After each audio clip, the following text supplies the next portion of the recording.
infinitely many reasons that anyone could have for aborting a child.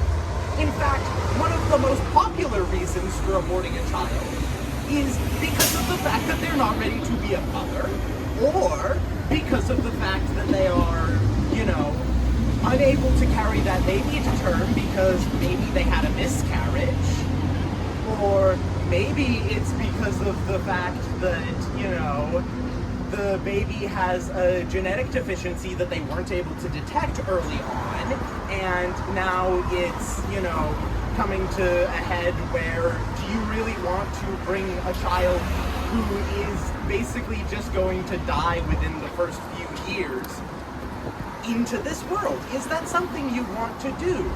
But so all of those questions would come after the question of when does life begin, right? Because I understand there may be suffering, right? My youngest sister experienced, we adopted her from foster care, right? She had a terrible upbringing, right? That's why she got placed in our home.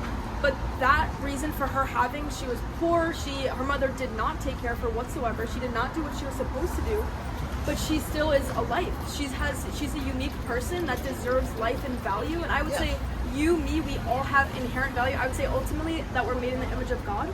But I would say because those things, we have value. And so depending on when the life begins, I think once you establish that point, that's when you can say, okay, but what about the suffering, right? Because the mother may suffer, the child may suffer, but just because a person's going to suffer doesn't mean they're any less worthy of life. That would be my stance. So that's my foundational stance. My other question for you, I guess, is then, are you also like, where's your care in the world for all the babies that didn't make it, all the sperm that didn't win?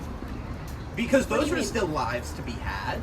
So that's a potential life. That's not an actual life. Are you arguing that we should cork all the man's penises? So how a life becomes a life, right, is the sperm meets the egg.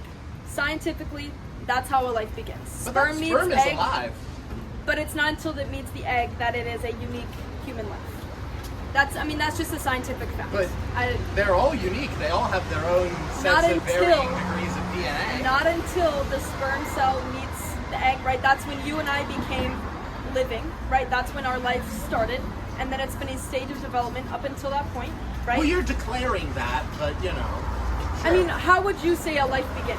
How would you say that even as you say the fetus or the clump of cells, when would you say that life starts? Here's the thing, we don't know, and it's okay. We do know. No, we don't, actually. But do you see the problem with that?